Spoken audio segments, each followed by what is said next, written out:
Her face was swollen, blood on her lip, eyes wild, silent. And behind her, Eva, trembling in her wheelchair, clutching a stuffed bear like it could shield her from hell. 3:02 a.m.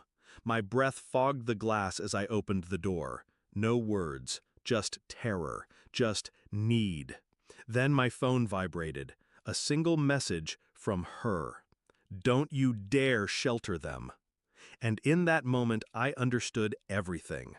My sister, Mara, married Jackson when we were in our 20s. He was charming, the kind of man that knew how to tilt his head just right when he listened, how to touch a shoulder like reassurance was currency. At first, I was relieved. Mara had always needed protecting. She was fragile, sweet, too trusting. And Jackson? He seemed like the shield she'd always been missing. But now, standing in front of me, her arms wrapped around her daughter like armor, I saw it. The years, the bruises, the silence, the weight of fear she'd carried for so long. And suddenly, our mother's silence over the years, her strange detachment, her dismissiveness, clicked into something uglier. This wasn't just Mara's shame, this was our family's secret. I kept them hidden, tucked them in the guest room, drew the curtains, moved like a ghost for days. Eva didn't speak, not until day 3 when she whispered, "He locks her in the basement when she talks too much." I gripped the edge of the sink until my knuckles cracked white. I wanted to burn the world, but rage doesn't protect the innocent. Planning does. I didn't confront my mother right away. I let her keep texting, calling, insisting this wasn't my business. So I made it my business. I started with photos, quiet ones, the bruises, the scars. I documented everything Mara allowed.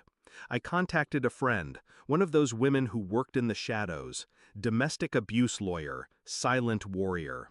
We filed, secretly, quietly, relentlessly.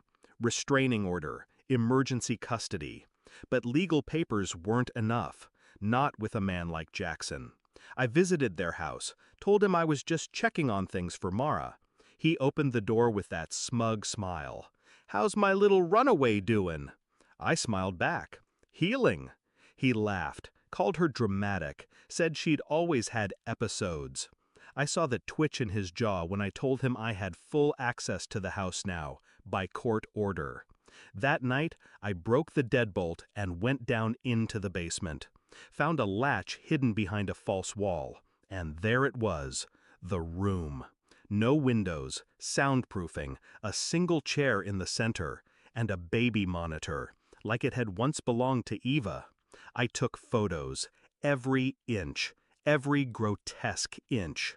Then I drove to my mother's house, put the printed photos on her kitchen table. "You knew," I said, "and you let it happen." She didn't deny it. She didn't even look shocked. "He provides," she said. "He's a man of position." My voice didn't rise. I didn't need it to. "You're going to testify." She laughed in my face. "I'll do no such thing." So I pulled out her letters, the ones she used to send Mara when she was pregnant, the ones where she warned her not to provoke Jackson.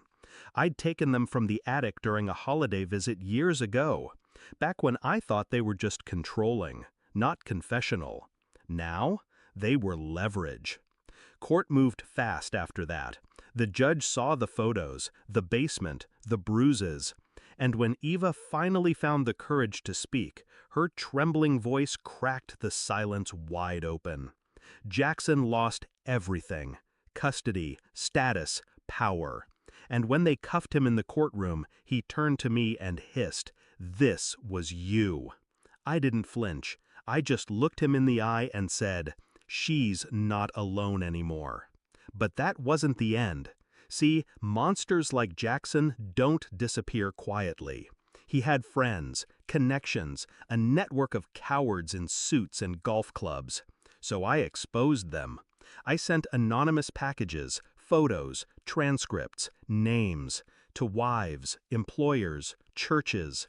One by one, their dominoes fell. sponsorships, reputations, social circles.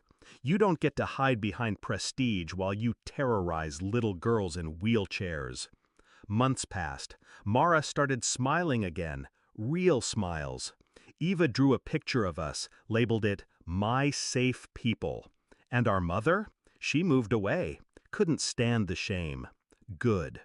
The night the final court ruling came, permanent restraining order, full custody, his assets frozen, I sat alone with a glass of wine.